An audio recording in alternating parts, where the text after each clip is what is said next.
أشهد أن لا إله إلا الله وحده لا شريك له وأشهد أن محمدا عبده ورسوله أما بعد فأعوذ بالله من الشيطان الرجيم بسم الله الرحمن الرحيم الحمد لله رب العالمين الرحمن الرحيم مالك يوم الدين إياك نعبد وإياك نستعين اهدنا الصراط المستقيم صراط الذين أنعمت عليهم غير المغضوب عليهم ولا الضالين.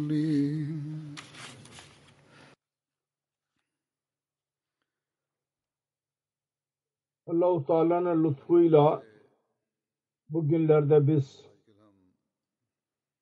Ramazan ayının içinden geçiyoruz ve 2 güne kadar son aşereye gireceğiz. Hz. Resulullah sallallahu aleyhi ve sellem bir seferinde buyurdu.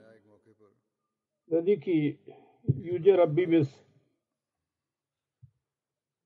son 10 günde Ramazan'ın son 10 gününde cehennemden necat veriyor. O günlerde bu günlerde özellikle kendi ibadetlerimizi düzeltmemiz ve salavat okumamız, tövbe etmemiz, dua etmemiz, Allah-u Teala'nın ibadetinin hakkını vermemiz, kulların hakkını vermemize dahi çok fazla dikkat etmemiz gerekir. Ki biz Allah-u Teala'nın rızasını elde edenler olalım ve cehennemden kurtulabilelim. Hz. Resulullah sallallahu aleyhi ve sellem kendi örneği ve yolu Ramazan'ın son gününde neydi?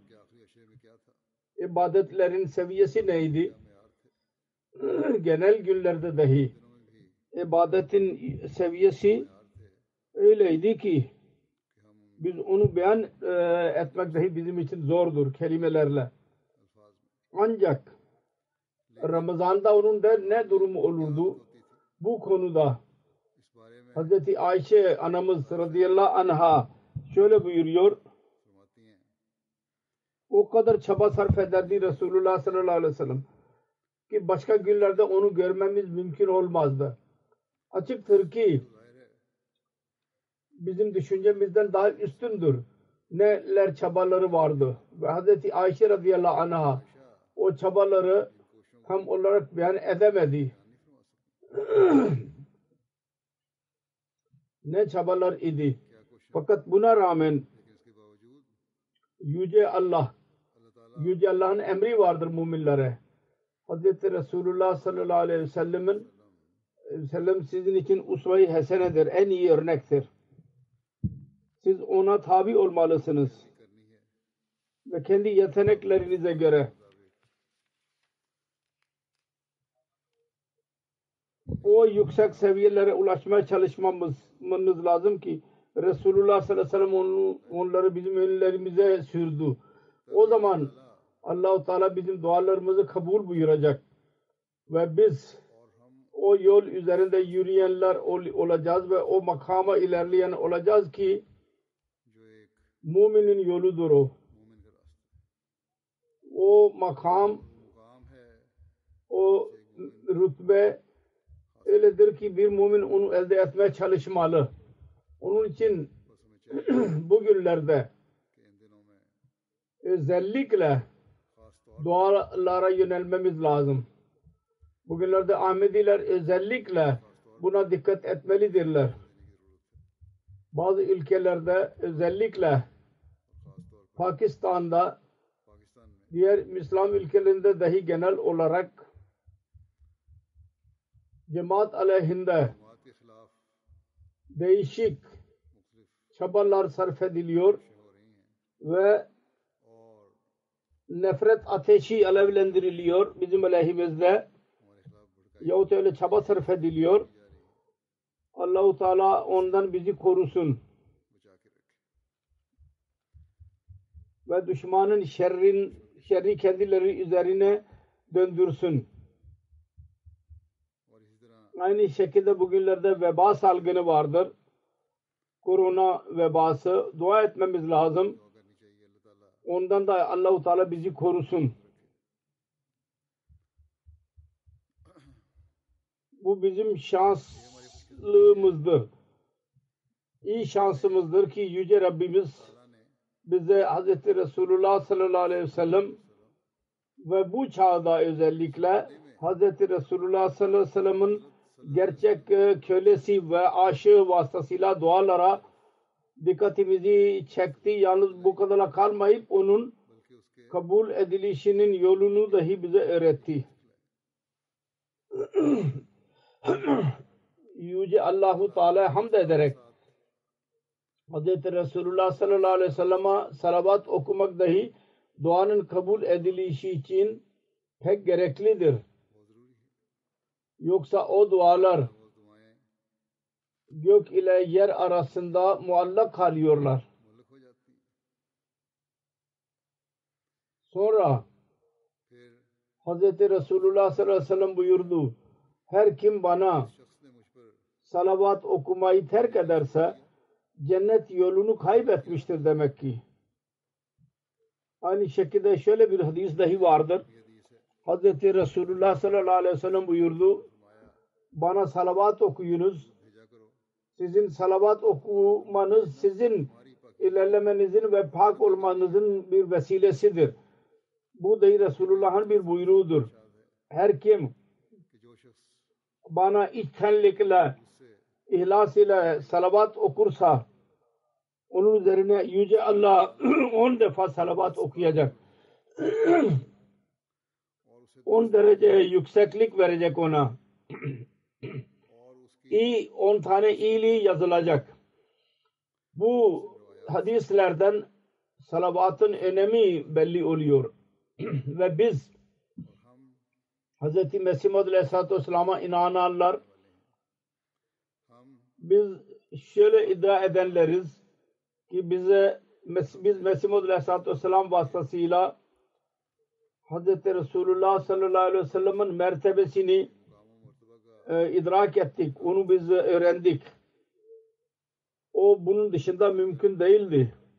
Bizim görevimizdir ki salavatın önemini anlayalım ve çoklukla salavat okumaya çalışalım. Yalnız şunun için değil ki Allah-u Teala bizim dualarımızı kabul buyursun. Şu gaye için ki müstakil temizlik bizim hayatımızın parçası haline gelsin. Bu salavat vasıtasıyla biz Allah-u Teala'ya yaklaşanlar olalım. Biz bu salavat vasıtasıyla kendi hayatımızın temel olarak temizleyenler olalım. Biz dini ve manevi ilerlemeleri elde edenler olalım. Yalnız bizim iddiamız yahut söz olmasın, ağzın sözü ki biz Resulullah sallallahu aleyhi ve sellem'in gerçek aşığına biz inandık. Aksine bizim her amelimiz, her işimiz bu iddiamızı gösteren olsun. Yani biz Mesih Maud Aleyhisselatü Vesselam'a inanıyoruz. O ki onun hakkında gökte melekler dahi söylediler.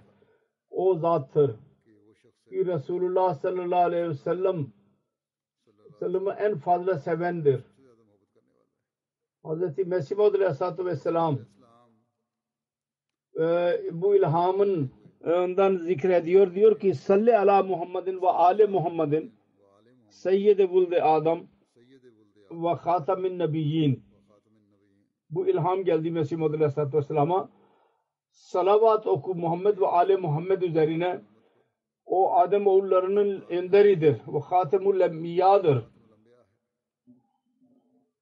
Sallallahu aleyhi ve sellem. Resulullah sallallahu aleyhi ve sellem buyurdu. Mesih Muhammed Aleyhisselam buyurdu. Bu şuna işarettir ki bütün bu mertebeler, bu bütün faziletler ve inayetler Mesih Resulullah sallallahu aleyhi ve sellem'in vasıtasıyladır. Ve onun sevgisinin mükafatıdır.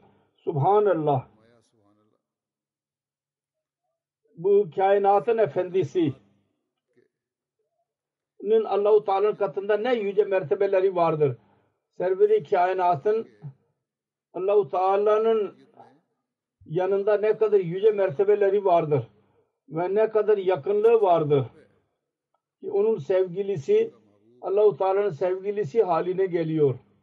Ve onun hizmetçisi dünyanın bir lideri, önderi haline geliyor.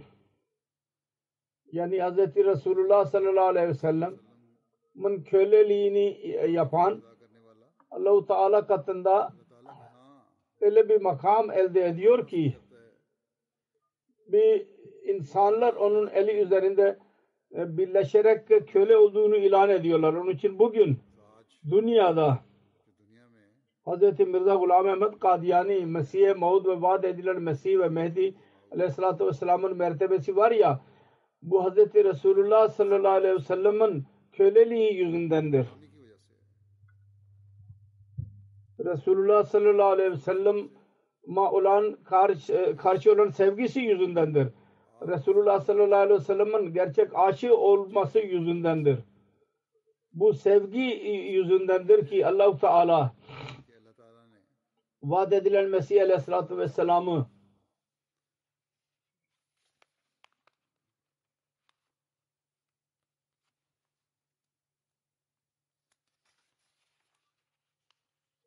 Hz. Resulullah sallallahu aleyhi ve sellem'in köleliğinde gelen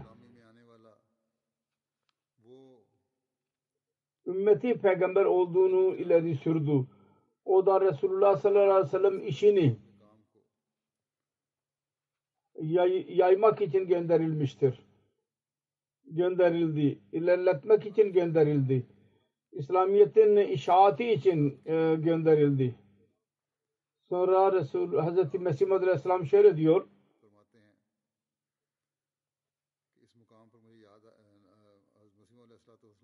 Burada ben hatırladım.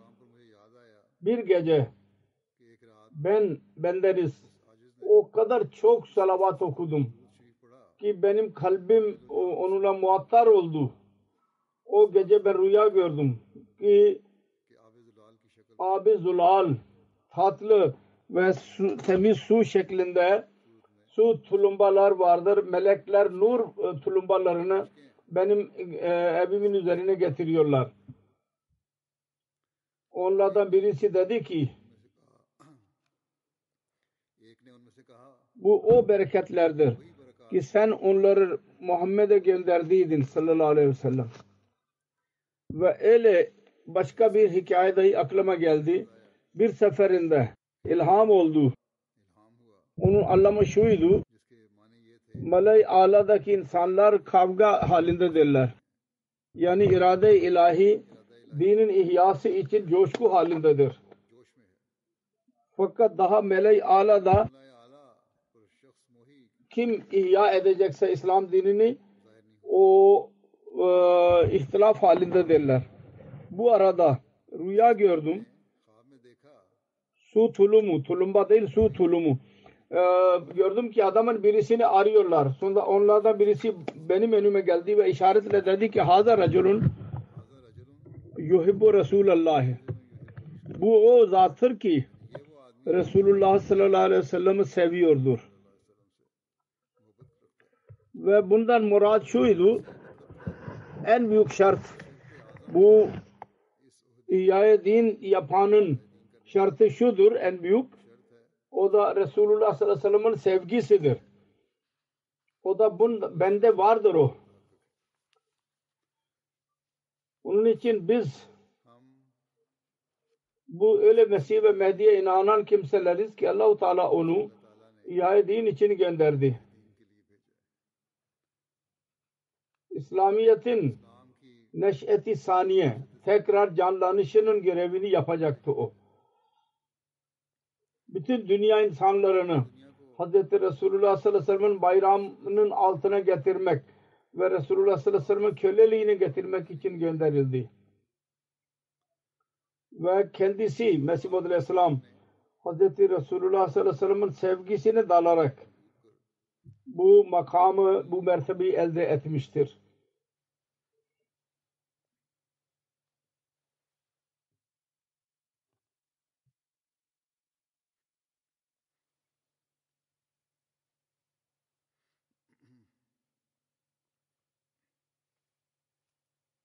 Biz acaba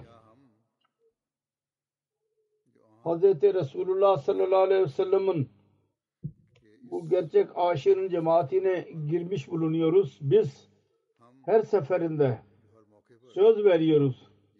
Ben dinimi dünyadan daha üstün tutacağım. Bizim bu görevimiz en büyük görev değil mi? Ki bunun misyonunu ilerleterek verdiğimiz sözü tamamlayarak Hz. Resulullah sallallahu aleyhi ve sellem'e selam ve salavat göndererek bu vaad edilen Mesih ve Mehdi'ye yardımcı olalım. Dünya insanlarına söyleyelim. Siz Hz. Resulullah sallallahu aleyhi ve sellem'e al-iyadu billah küçük düşüren olarak görüyorsunuz. En büyük Resulullah sallallahu aleyhi ve sellem'i seven zat odur. Ancak o kendisine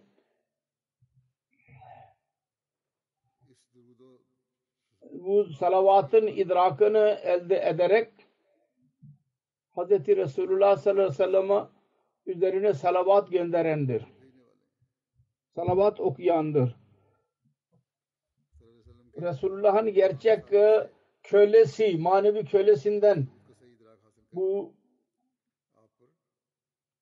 o Resulullah salavat okuyandır. Biz Ramazan'da yalnız kişisel dualara dikkat eden olmakla kalmayıp ızdırap ile nasıl dünyada Muhammed Resulullah sallallahu aleyhi ve sellem'in adı yükselsin, nasıl Resulullah sallallahu aleyhi ve sellem'in bayrağı bütün dünyaya dalgalandırsın, dünya üzerine. Nasıl insanlar Resulullah sallallahu aleyhi ve sellem'in köleliğine gelerek kendi dünyalarını ve ahiretlerini de süsleyenler olsunlar. Nasıl insanlar kendi köleliğine gelmek için kendisi için örnek, kendisiyle için fahır saysınlar. Övünç. Nasıl kendisinin kölesi olmayı, bir dini seçmeyi övünç saysınlar ki bir tek bu din dünyada barış ve barışı getirendir.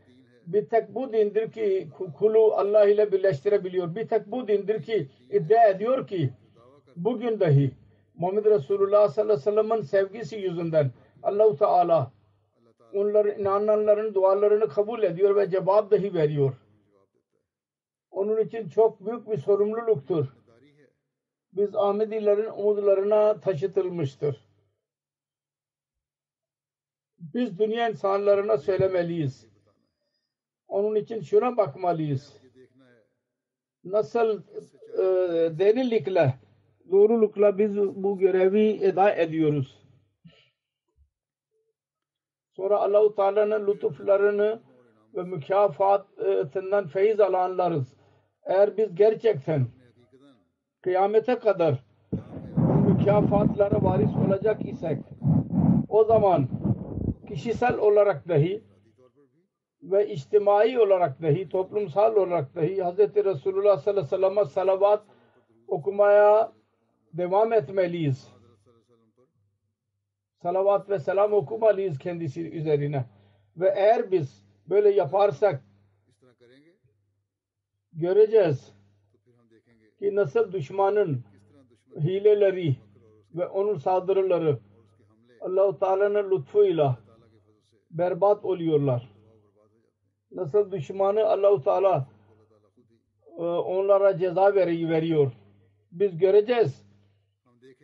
İmanen dahi biz ve bizim nesillerimiz ilerleme menzillerini kat eden olacağız. Biz kişisel duaların kabul edilişini, dualarını dahi göreceğiz. Ve içtima dua kabul edilişinin alametlerini de göreceğiz ve bu asla yalan olamaz. Çünkü Allah-u Teala'nın Resulü bize garanti vermiştir. Allah-u Teala'nın hamdi ve bana salavat okuyarak ettiğiniz dua sizin ihtiyacınızı gideren dua olacaktır. Ancak şart şudur. Kalpten ve ihlas kalbiyle salavat okuyunuz bana. Salavat okunsun. Hz. Resulullah sallallahu aleyhi ve sellem'in mertebesinin yükselmesinin bir çırpıntısı olsun. Kalbinizde ızdırabı olsun. Allah-u Teala'nın huzurunda içten dua olsun. Ve böyle bir durumda olabilir. Ne zaman ki bunun derinliğini dahi biz bilsek, bu konuda dahi özet olarak söylüyorum. İçtenlikle insanın kalbinden dua ancak o zaman çıkıyor ne zaman ki insan biliyorsa ki insan ne dua ediyordur. Yalnız ağzıyla kelime çıkarmakla kelimelerin derinlemesini dahi bilemezsiniz. Kalp üzerinde de onlar etki yapamazlar. İstenildiği gibi. Eğer olmazsa o coşku ve ağlayışı doğamaz. Onun için kalbin üzerinde etkisi için insanın bilmesi lazım. Ne dua ediyor ve niye dua ediyordur. Yüz binlerce, milyonlarca insan ağzıyla salavat kelimelerini tekrar ediyorlar fakat bilmiyorlar. Bunun anlamı nedir? Salavat okumanın bize faydası ne? Ve Hz. Resulullah sallallahu aleyhi ve sellem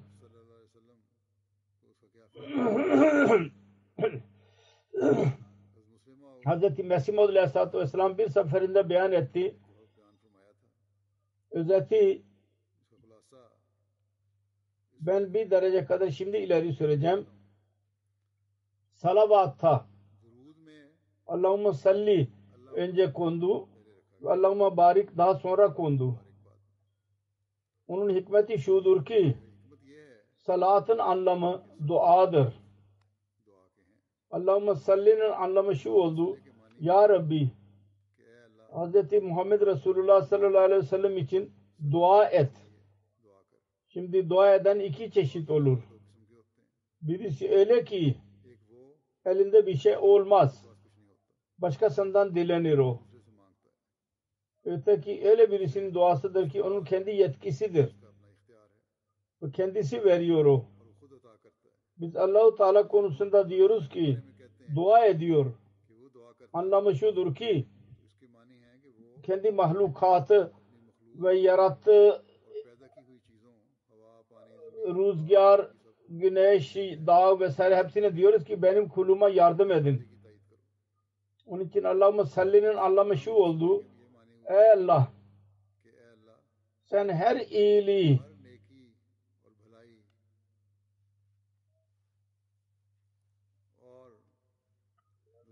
ve gök ile yerin her varlığının iyiliği kendi Resul için sev ve onun onuru ona onur ver, hürmet ver ona. Onun onurunu, hürmetini daha da çoğalt. Sonra biz görüyoruz Allah-u Teala isterse ondan daha büyük başka bir şey olamaz.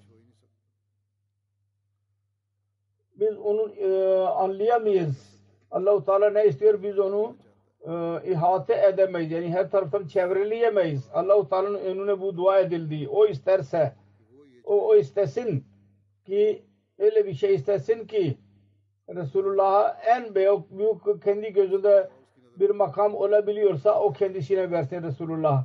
Allah'ıma barik şu demektir.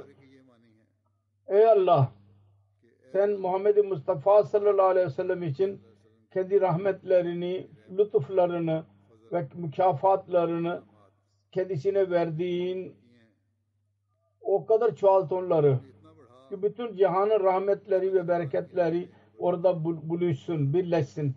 Sonra Allah-u Teala ne isterse verecek. Ne istediği biz onu bilemeyiz. O kadar bereketler versin ki onu çoğaltmaya devam etsin. Bizim düşüncemizin dışındadır bunlar. Onun için kendisi içinde bunlar birleşecekse bu dualar ve onlar için biz dua edersek o zaman Resulullah sallallahu aleyhi ve sellem duaları kendi ümmeti için olan biz dahi ondan istifade ediyor olacağız. Kalbimizde bir ızdırap duyarak kendi dininin yüceliği ve bütün dünyada hakimiyeti için dua edersek Allah-u Teala bize dahi bu dualarda bize pay verecek. Bize dahi salavattan feyiz verecek. Ümmet için dahi dua vardır orada.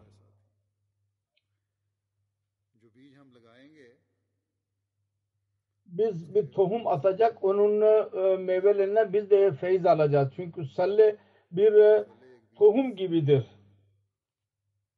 Barik bir meyve gibidir.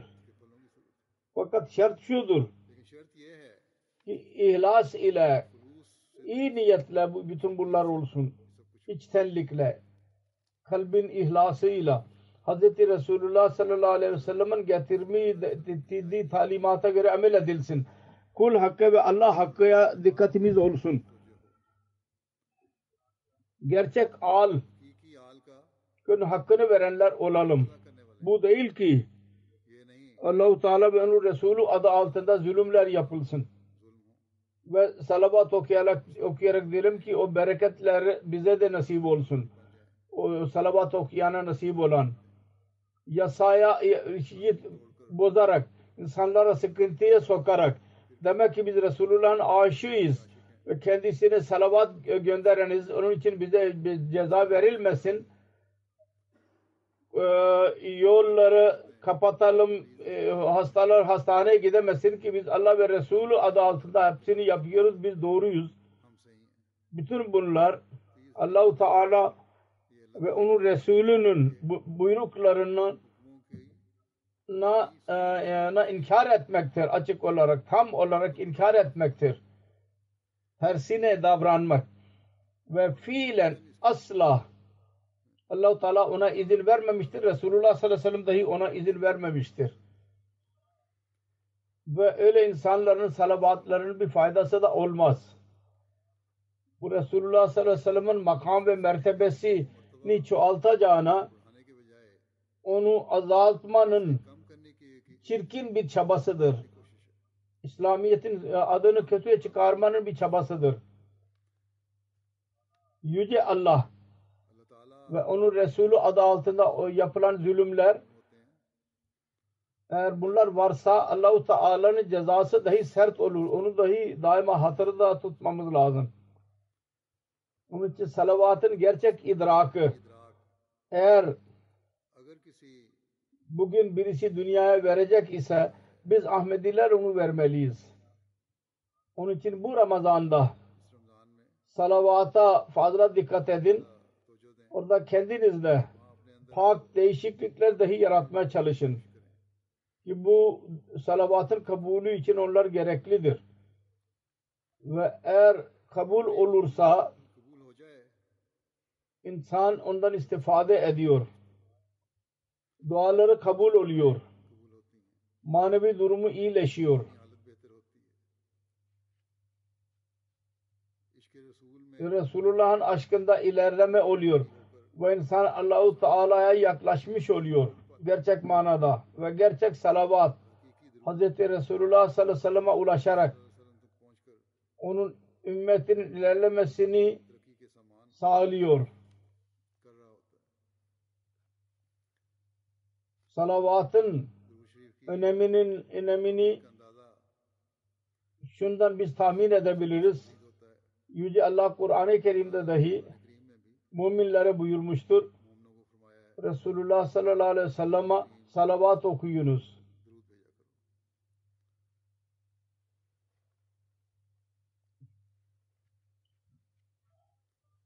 Yüce Allah der ki İnna Allah ve malaikatahu yusalluna alen nebiyye ya eyyühellezine amanu sallu aleyhi ve sellimu taslima.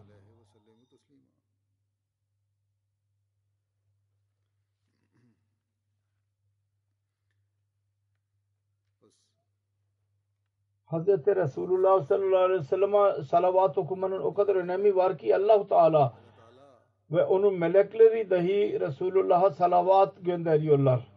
Burada daha da açıldı bu konu. Allah-u Teala'nın duası nedir? Allah-u Teala her an kendi derecelerini yükseltmeye devam ediyor. Ve Resulullah sallallahu aleyhi ve sellem'in yüceliğini ve şanını zinde tutmak için imkanları sağlıyor. Ve bu çağda Allah-u Teala Hz. Mesih Maud aleyhissalatu vesselam'ın cemaatinin sorumluluğunu şöyle beyan etmiştir.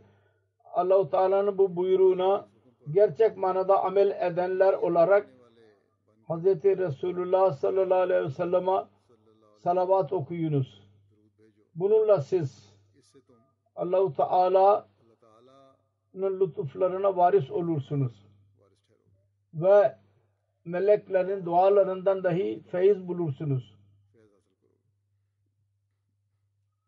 Çünkü Hz. Resulullah sallallahu aleyhi ve sellem'e melekler salavat okurlarsa onun feyzi kendi gerçek ümmetine dahi inananlara dahi ulaşacak. Bu feyiz bile ulaşırsa bize o zaman teşekkür etmenin şartıdır ki biz eskisinden daha fazla salavat okuyan olalım. Ve bu salavat, teşekkür öyle bitmez bir silsiledir. Gerçek mümine feyiz veriyor. Hz. Akdas Mesih Maud aleyhisselam vaat edilen Mesih ve Mehdi aleyhisselam bu ayetin izahatında bir yerde şöyle diyor. Bizim peygamberimiz Hz. Muhammed Mustafa sallallahu aleyhi ve sellem'in sıdık ve vefasını görün. Her çeşit kötülüğe karşı koydu. Çeşit musibetler, sıkıntıların içinden geçti. Fakat aldırış etmedi. Bu sıdık ve vefa idi. O yüzünden Allah-u Teala lütfetti. Onun için Allah-u Teala buyurdu.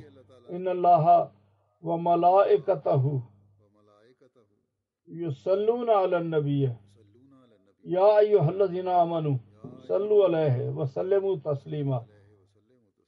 Allah-u Teala onun melekleri, bütün melekleri Resulullah'a salavat okuyorlar. Ey inananlar! Siz dahi salavat ve selam okuyunuz Resulullah'a. Bu ayetten anlaşılıyor ki Resulullah sallallahu aleyhi ve sellem'in amelleri öyleydi. Allah-u Teala onları methetti. Methetmek için hiçbir özel bir kelime kullanmadı. Bizzat kendi amellerinin, salih amellerinin methi onları beyan etmek zor idi. Beyan dışındaydı. Böyle bir ayet başka bir peygamberin şanında kullanılmadı. Kendi ruhunda öyle bir sıdık ve sefa vardı. Amelleri Allah-u Teala'nın gözünde o kadar sevimliydi ki Allah-u Teala ebedi için emretti. Gelecekteki insanlar şükran için salavat okusunlar. Onun için bu şükran bize fayda veren olacaktır. Allah-u Teala bu Ramazan'da dahi ve daha sonra dahi bize daima salavatın önemini bilerek Resulullah'a salavat okumamızı bize nasip etsin. Allahümme salli ala Muhammedin ve ala ali Muhammedin kama salleyte ala İbrahim ve ala ali İbrahim inneke hamidun mecid. Allahümme barik ala Muhammedin ve ala ali Muhammedin kama barakta ala İbrahim ve ala ali İbrahim inneke hamidun mecid. İkinci şey, ki dikkatinizi ona çekmek istiyorum özellikle. O da istiğfardır. Bu dua Estağfirullah Rabbi min kulli zambin ve atubu ileyh. Yani ben bütün günahlardan Allah-u Teala'nın mağfiretini talep ediyorum. O benim Rabbimdir. Ve ona tövbe ederek ona eğiliyorum. Bu öyle bir duadır ki çok önemlidir. Hz. Mesih Maud Aleyhisselatü Vesselam bu konuda şöyle buyuruyor. İstiğfarın gerçek manası şudur ki Allah-u Teala'ya ricada bulunmak, beşeriyetin zaafı belli olmasın ve Allah-u Teala'yı fıtratı güç versin ve kendi himayesinin halkasına alsın. Bu kelime gafaradan çıkmıştır, türemiştir. O da örtmek demektir. Bunun anlamı şudur ki Allah-u Teala kendi gücüyle istiğfar isteyenin fıtratı zaafını örtsün. Fakat ondan sonra insanlar için bu kelimenin anlamı daha da genişletildi. Ve bu dahi murattır ki günahı Allah-u Teala olmuş olan günahı örtsün. Fakat asıl ve gerçek anlam şudur ki Allah-u Teala kendi tanrılık kuvvetiyle istiğfar eyleyen birisini fıtratı zaafından korusun ve kendi gücüyle ona güç versin ve kendi bilgisiyle ona bilgi versin ve kendi nuruyla ona nur versin. Çünkü Allah-u Teala insanı yaratarak ondan ayrılmamıştır. Nasıl ki insanın yaratanı ise ve onun bütün kuvvetleri iç ve dışın kuvvetlerini yaratanı ise aynı şekilde insanın kayyumudur o. Kayyum insan için. Yani her ne yarattıysa onu özel kendi vasıtasıyla onları koruyandır. Onun için bir insanın adı kayyumdur. Kendi varlığıyla insanlara ayakta tutan, onun için insanlığın için gereklidir ki nasıl ki Allah-u Teala'nın halik oluşundan doğduysa aynı şekilde doğumunu yozlaşmaktan korusun Allah-u Teala'nın yardımıyla. Onun için insan için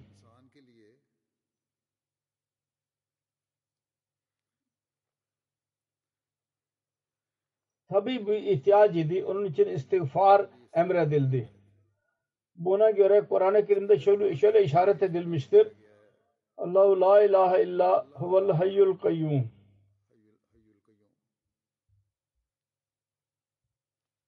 O yaratandır ve kayyumdur. İnsan yaratıldı. Yaratanın işi tamamlandı. Fakat kayyumun işi daimidir. Onun için daimi istiğfar ihtiyacı oldu. Kendi durumlarının yozlaşmasından korumak için Allah-u Teala'nın kayyum oluşu sıfatı insanın işine gelir. Yeter ki insan ebedi olarak istiğfar eylesin. Yani Allah-u Teala'nın her sıfatı için bir feyz vardır ve istiğfar kayyumun feyzini elde etmek içindir. Buna işaret Fatiha suresinin bu ayeti kerimesinde vardır. İyyâke na'budu ve iyyâke nestaîn. Biz ancak senin ibadetini yapıyoruz ve ancak senden yardım diliyoruz. Senin kayyum oluşun ve Rab oluşun bize yardım etsin ve sendelemekten bizi korusun. Öyle olmasın ki zaaf ortaya çıksın ve biz ibadet yapamayalım. Öyle olmasın. Onun için ibadet için şeytanın saldırılarından korunmak için Allah-u Teala'nın buyruklarına göre amel etmek için istiğfar çok önemlidir. Yalnız şu değil, bir insan bir günah yaparsa o zaman istiğfar eylesin. Hayır. O zaman tabii ki istiğfar ve tövbe pek gereklidir. Çünkü gelecekte günahdan korunmak için ve geçmiş günahların affedilmesi ve gelecekte günahdan korunmak ve Allah-u Teala'nın yardıma ihtiyaç vardır bunlar için. O da istiğfar vasıtasıyla nasip olur. Onun için günah yapıldıktan sonra dahi ve yapılmayış durumunda dahi istiğfar pek önemlidir. Şeytan bizim yolumuzda duruyor. İnsan kendi çabasıyla ondan kurtulamaz. İnsan desin ki ben kendi çabamla ondan kurtulacağım, mümkün değil. Onun bir tek yolu var. Allah-u Teala'dan yardım dilensin. Ve Allah-u Teala der ki benim yardımı elde etmek için, benim yardımı talep etmek için çoklukla istiğfar eyleyiniz. Bir tek bu yoldur ki gelecek şeytani saldırılardan koruyacak sizi ve geçmiş günahlarının affının dahi vesilesi olacak. İnsan zayıftır. Onun için istiğfar pek gereklidir. Çünkü istiğfar güç veriyor.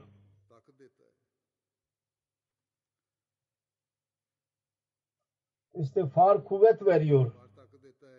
Ki beşeri zaaftan korusun insanı ve şeytanın saldırılarından korunmanın gücünü versin. Onun için durmadan istiğfar Allah-u Teala'nın kayyum sıfatını hareket ettirecek ve istiğfar eden her kötülükten korunacaktır. Allah-u Teala kendisine gelen her insanı kendisiyle birleştirendir. Her kim günahların yapılışından sonra tövbe ederek ona geliyor, Allah'a geliyor, Allah-u Teala onun tövbesini dahi kabul ediyor. Ve her kim günahdan korunmak için, şeytanın saldırılarından korunmak için ona koşuyorsa Allah-u Teala onun istiğfarını dahi kabul ediyordur. Onu şeytanın saldırılarından koruyor. Allah-u Teala'nın rahmeti ve bağışı, onun genişliği ne kadar fazladır. Bu konuda bizzat Allah-u Teala buyurmuştur. Her şeyinden daha üstündür bu konuda. Hz. Resulullah sallallahu aleyhi ve sellem dahi buyuruyor. Bir hikayeyi anlattı bir adamın birisinin hikayesini. O 99 adamı öldürdü. Sonunda nadim oldu, utandı ve tövbe aklına geldi. Bir alimin yanına gitti. Tövbe konusunda ona sordu. O dedi ki o kadar fazla adam öldürdükten sonra sen nasıl kurtulabileceksin? Nasıl bağışlanacaksın? Onu dahi öldürdü o katil, o bilgini. Ve böylece 100 adamı öldürmüş oldu. Ondan sonra yine nadim oldu, utandı. Ben ne yaptım? Sonra büyük bir allamenin yanına gitti. Onunla konuştu. O dedi ki evet, tövbenin kapısı her zaman açıktır. Allah-u Teala der. Eğer gerçek manada tövbe etmek istiyorsan o zaman dinle. Filan bölgeye git.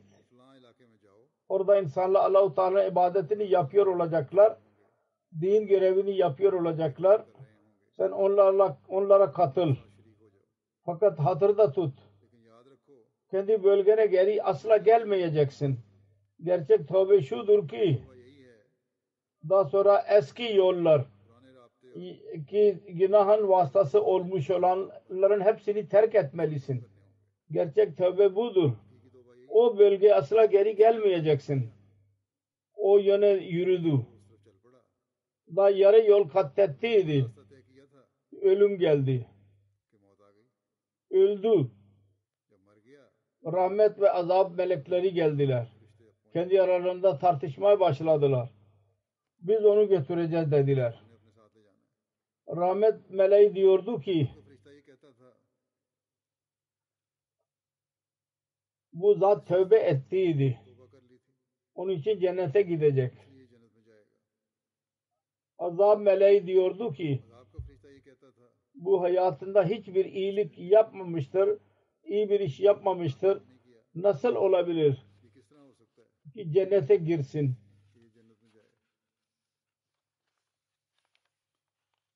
Bu affedilemez. Bu arada üçüncü bir melek geldi.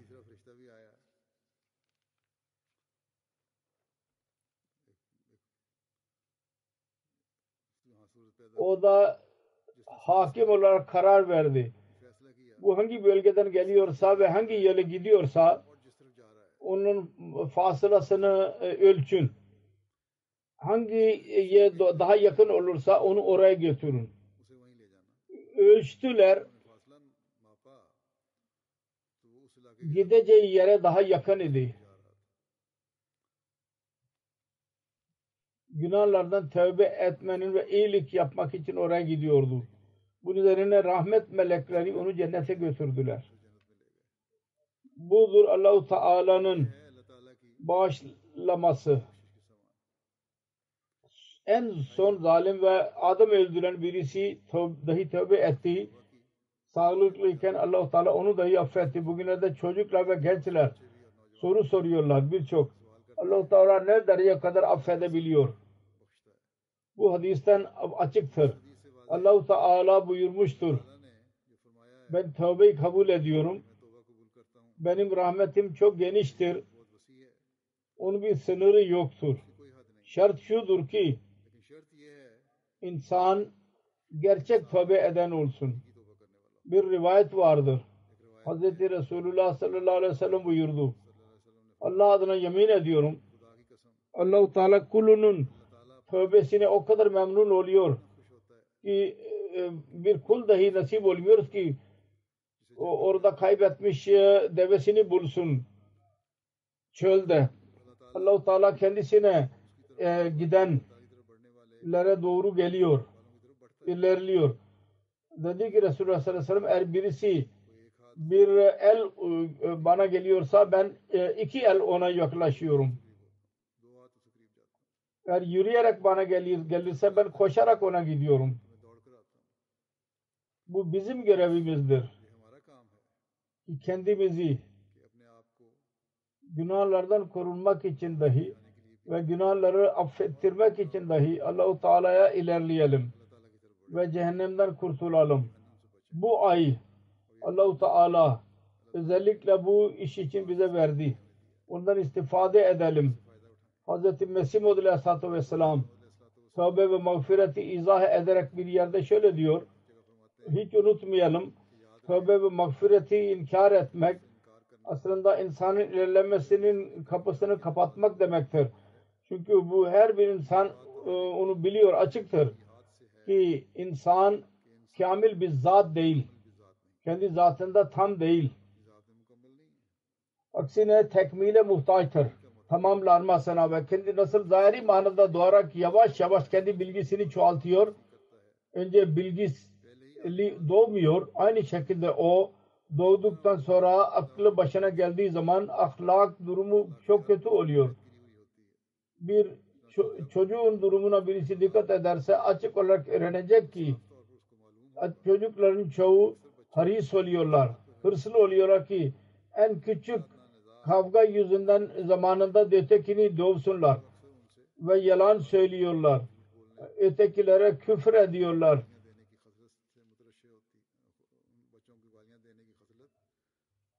Ve bazılar hırsızlık yapıyorlar ve cimrilik dahi gösteriyorlar.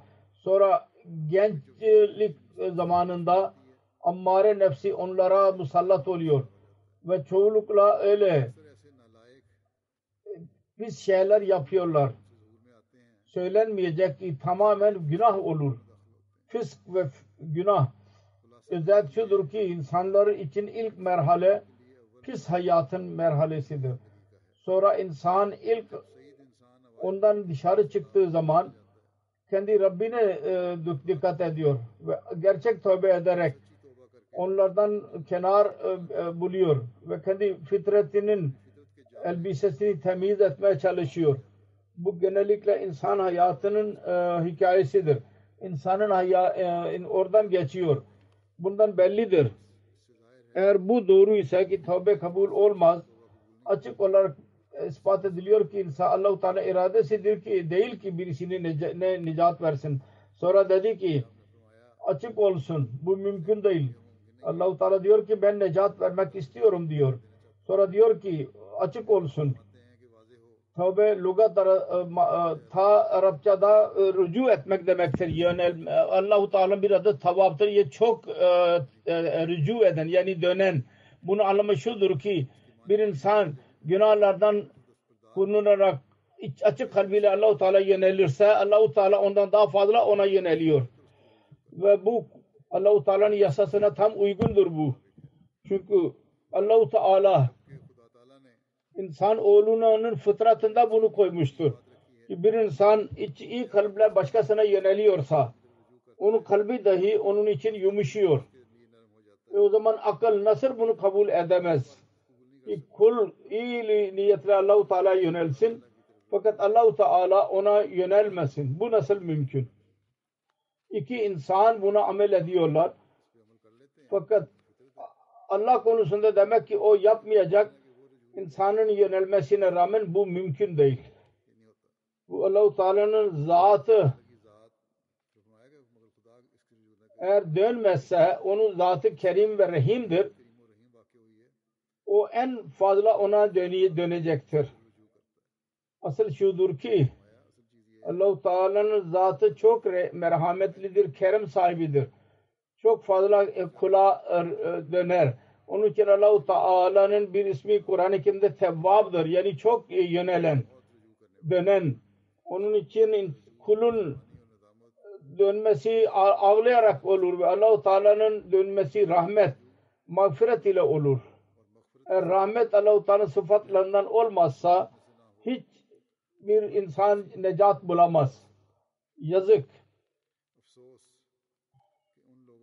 İnsanlar Allah-u Teala'nın sıfatları üzerinde düşünmediler ve bütün kendi amelleri üzerinde ona yöneldiler. Fakat Allah-u Teala bir amel olmadan insan için yüzlerce nimet yaratmıştır. Onun için mümkündür ki insan zayıful bunyan kendi gafletiyle ona rücu etsin ve rücu da öyle yapsın ki ölsün sanki ve pis elbisesini çıkarsın eski bedeninden ve onun ateşi sevgi ateşinde yansın. Yine de Allah-u Teala ona rahmetiyle ona dönmesin. Bu acaba mümkün mü? Allah-u Teala'nın kudret yasası diyebilir miyiz buna? Sonra dedi ki Allah-u Teala'nın lütfunun kapısı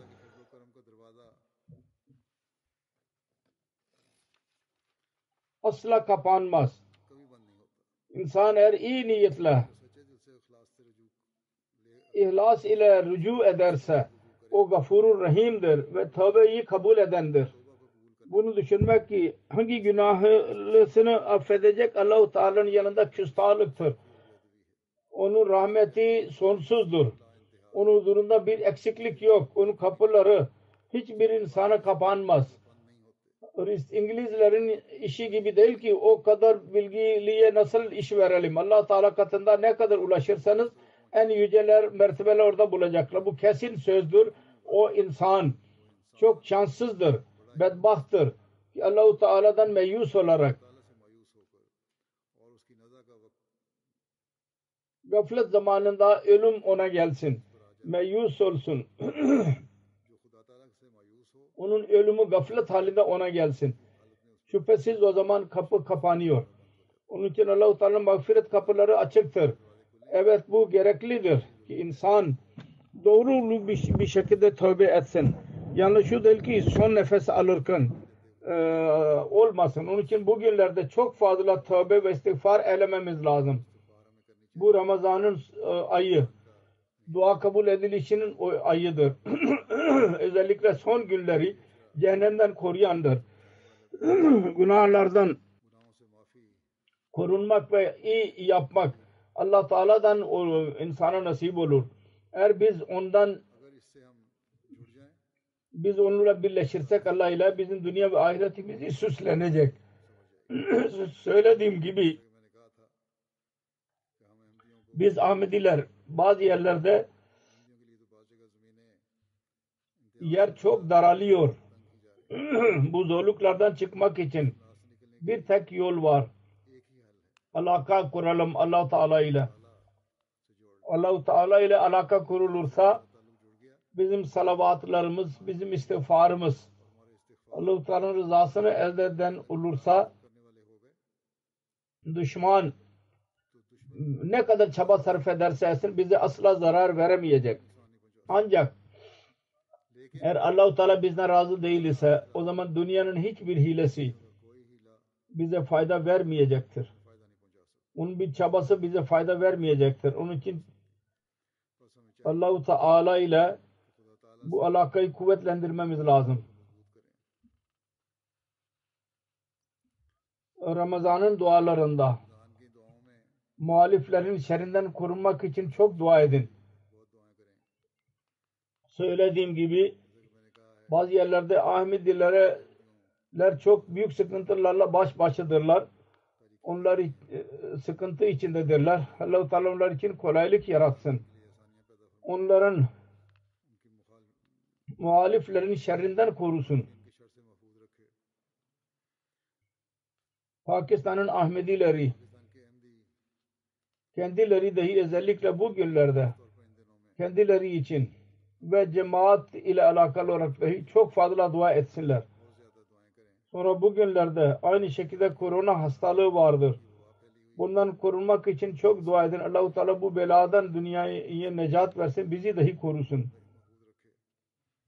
Allah-u Teala bizi gerçek manada salavat ve istiğfar ehliyen yapsın bizi.